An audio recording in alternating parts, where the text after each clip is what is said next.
സുഗമോദേവി സീരിയലിൻ്റെ ഏറ്റവും പുതിയ പ്രൊമോ റിവ്യൂയിലേക്ക് എല്ലാ കൂട്ടുകാർക്കും സ്വാഗതം. പ്രതിസന്ധികൾ പലതുണ്ടായിട്ടും നന്ദനാണെങ്കിൽ സത്യം ആരോടും തുറന്നു പറയുന്നില്ല. അപ്പം ഗൗരിയാണെങ്കിൽ തൻ്റെ സംശയം മുരളിയോട് ചോദിക്കുന്നു. ഇനി നന്ദൻ പുറത്തു പറയാൻ പറ്റാത്ത എന്തെങ്കിലും വലിയ കുറ്റം ചെയ്തിട്ടുണ്ടാകുമോ? അങ്ങനെ അഥവാ ചെയ്തിട്ടുണ്ടെങ്കിലും ഉറപ്പായിട്ടും ദേവികയോട് തുറന്നു പറയില്ലേ? ദേവികയോട് പറയാൻ പറ്റാത്ത വല്ല കുറ്റമാണ് ചെയ്തെങ്കിലോ?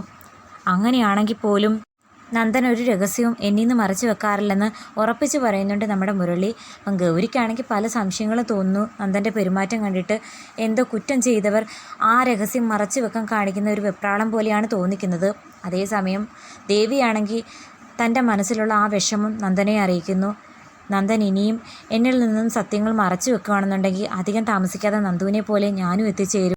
ആരുടെയും മിണ്ടാനും പറയാനും പറ്റാത്ത രൂപത്തിൽ ഉൾവലിഞ്ഞ് ഈ റൂമിനകത്ത് തന്നെ ആയി പോകുമെന്നൊക്കെ പറയുമ്പോൾ ശരിക്കും പറഞ്ഞ നന്ദനാണെങ്കിൽ വല്ലാതെ വിഷമമാകുന്നു. ഞാൻ കാരണം ദേവി ഇപ്പോൾ സങ്കടപ്പെടുന്നല്ലോ എന്നുള്ള വിഷമമുണ്ട്. എന്നാൽ പിറ്റേ ദിവസം നന്ദൻ്റെ അവസ്ഥ കണ്ട് സഹികെട്ട ഭാർഗവിയാണെങ്കിൽ അവർക്ക് പരിചയമുള്ള നല്ലൊരു തിരുമേനിയുണ്ട്. അദ്ദേഹത്തെ ചന്ദ്രോത്ത് വീട്ടിലേക്ക് വിളിച്ചു വരുത്തുന്നുണ്ട്. അതിനു മുമ്പ് തന്നെ പ്രഭാവതിയോടും സിദ്ധാർത്ഥനോടും ഇതിനെപ്പറ്റി അനുവാദം ചോദിക്കുന്നു. കാരണം നന്ദൻ്റെ ഈ അവസ്ഥ കണ്ടിട്ട് ഇനി എന്തെങ്കിലും പേടി തട്ടിയതോ അതോ ഇനി ആരെങ്കിലും എന്തെങ്കിലും ചന്ദ്രോത്ത് വീട്ടിന് തകർച്ച വരാൻ വേണ്ടിയിട്ട് പൂജയോ മന്ത്രവാദമോ ചെയ്ത് കാണുമോ എന്നൊക്കെയുള്ളൊരു പേടിയിലാണ് ഭാർഗവി തിരുമേനി വീട്ടിലേക്ക് വിളിച്ചു വരുത്തുന്നത്.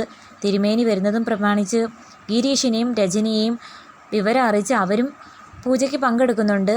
അങ്ങനെ ദേവിയാണെങ്കിൽ റൂമിൽ ചെന്ന് നന്ദനെ വിളിക്കുന്നു. താഴെ ഒരു തിരുമേനി വന്നിട്ടുണ്ടെന്നും അദ്ദേഹം നന്ദനെ വിളിക്കുന്നെന്ന് പറയുമ്പം നീ എന്താ ഈ കാണിച്ചത്? എന്നോട് ചോദിക്കാതെ ആര് പറഞ്ഞിട്ട് അദ്ദേഹത്തെ വിളിച്ചു വരുത്തിയത്? മര്യാദയ്ക്ക് ഇറങ്ങിപ്പോന്നൊക്കെ പറഞ്ഞ് ദേവിയെ തള്ളി താഴെ ഇടുന്നുണ്ട്. ശരിക്കും പറഞ്ഞ ദേവിയോട് ചൂടായി പോലും സംസാരിക്കാത്ത നന്ദനാണെങ്കിൽ ഭയങ്കരമായിട്ട് ചൂടായി അങ്ങോട്ടേക്ക് വരാതെ റൂം അടച്ചു വെക്കുന്നു. അതേസമയം ദേവിയാണെങ്കിൽ സങ്കടപ്പെട്ട് താഴേക്ക് വരുന്നത് കണ്ട് തിരുമേനി ചോദിക്കുന്നു, ആള് വന്നില്ലല്ലേ? സാരമില്ല, ഞാനൊന്ന് നോക്കട്ടെ എന്ന് പറഞ്ഞ് കബഡി നിരത്തി നോക്കുന്ന സമയത്ത് അദ്ദേഹം ചില സംശയങ്ങൾ ചന്ദ്രോത്ത് വീട്ടിനെ അറിയിക്കുന്നുണ്ട്. അത് കേട്ട് ചന്ദ്രോത്ത് വീട്ടിലെ എല്ലാവരും ഒരുപോലെ ഞെട്ടിത്തരിക്കുന്നു. ഈ അടുത്തിടയ്ക്കെങ്ങാനും നിങ്ങളുടെ വീടുമായി ബന്ധപ്പെട്ട് എന്തെങ്കിലും ദുർമരണം സംഭവിച്ചിട്ടുണ്ടോ? ദുർമരണം എന്ന് ഉദ്ദേശിക്കുന്നത് കൊലപാതകമാണ്. അത് കേട്ട് പ്രഭാവതിയും സിദ്ധാർത്ഥനും ഒരുപോലെ ഞെട്ടുന്നു.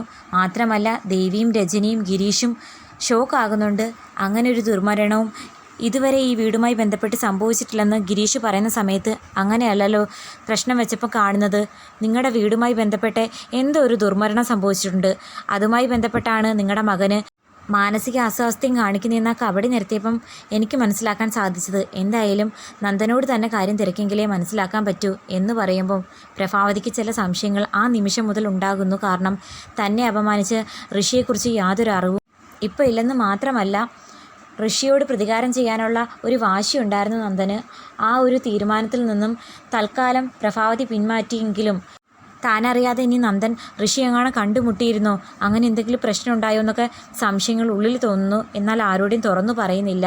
അതേസമയം ഭാർഗവിയാണെങ്കിൽ നന്ദൻ വീട്ടിൽ വന്ന് സംസാരിച്ച ആ കാര്യങ്ങളെക്കുറിച്ച് പ്രഭാവതിയോട് മാത്രമായിട്ട് പറയുന്നു.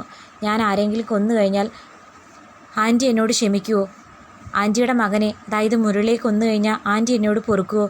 ഒരിക്കലും പൊറുക്കില്ല, ചെയ്യാൻ പാടില്ലാത്ത തെറ്റാ ഞാൻ ചെയ്തതെന്നൊക്കെ പറഞ്ഞ് നന്ദൻ ഒരുപാട് വിഷമിച്ചു.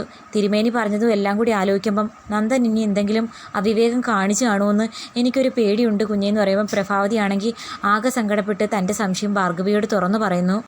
പ്രശ്നങ്ങൾക്കുള്ള പരിഹാരം എന്നോണം തിരുമേനി കുറേ നിർദ്ദേശങ്ങൾ പറഞ്ഞിട്ട് അദ്ദേഹം അങ്ങ് പോകുന്നെങ്കിലും ആ നിമിഷം മുതൽ ചന്ദ്രോത്ത് വീട്ടിൽ ചില സംശയങ്ങളും പ്രശ്നങ്ങളും തുടങ്ങുന്നു.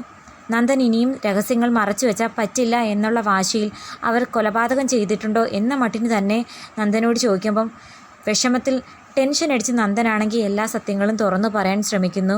അതിനെ തുടർന്ന് ദേവികയും മുരളിയും ഒന്നും അറിയാത്ത മട്ടിന് കെവിനെ ചന്ദ്രോത്ത് വീട്ടിലേക്ക് വിളിച്ചു വരുത്തി നടന്ന സംഭവങ്ങൾ തിരക്കുന്നു. ശരിക്കും പറഞ്ഞാൽ ബിസിനസ്സുമായി ബന്ധപ്പെട്ട കാര്യം പറയാനാണെന്ന് പറഞ്ഞു വിളിച്ചു വരുത്തി മറഞ്ഞിരിക്കുന്ന സത്യം പുറത്തു കൊണ്ടുവരാൻ ശ്രമിക്കുന്നു. ഇനിയും സത്യമൊന്നും മറച്ചു വെക്കണ്ട, ഞങ്ങളെല്ലാം ഏകദേശം മനസ്സിലാക്കി കഴിഞ്ഞിരിക്കുന്നു. നന്ദനും കെവിനും മാത്രമറിയാവുന്ന ആ രഹസ്യം ഇനിയും ഞങ്ങളോട് തുറന്നു പറഞ്ഞില്ലെങ്കിൽ കെവിൻ്റെ ഉറ്റ സുഹൃത്തായ നന്ദൻ്റെ ജീവന് പോലും ആപത്താണെന്നൊക്കെ പറയുമ്പോൾ ഒടുക്കം നമ്മുടെ കെവിൻ നടന്ന കാര്യങ്ങളൊക്കെ പറയുന്നു. അമ്മയെ അമ്പലത്തിൽ വെച്ച് അപമാനിച്ചതിൻ്റെ പേര് നന്ദനാണെങ്കിൽ ഋഷിയോട് തീർത്താ തീരാത്ത പകയുണ്ടായിരുന്നെന്നും സോഷ്യൽ മീഡിയയിൽ ആ വീഡിയോ വൈറലായതിന് തൊട്ട് പിന്നാലെ താനും നന്ദനുമായിട്ട് വണ്ടിയിൽ പോകുന്ന സമയത്ത് വഴിയരികിൽ ഋഷി ഒറ്റയ്ക്ക് നിൽക്കുന്നത് കണ്ടു. അങ്ങനെ ചോദ്യം ചെയ്യാൻ വേണ്ടിയിട്ട് പോയ നന്ദനാണെങ്കിൽ ഒരബദ്ധത്തിൻ്റെ പുറത്ത് ഋഷിയെ ആഞ്ഞടിക്കുമ്പോൾ അവൻ്റെ ബോധം പോയി വഴിയരികിൽ അങ്ങനെ ഇട്ടിട്ട് പോയാൽ ശരിയാകില്ലെന്ന് വെച്ച് താനും നന്ദനും കൂടി ആൾതാമസമില്ലാത്തൊരു വീട്ടിൽ കൊണ്ടുവന്ന് പാർപ്പിച്ചു.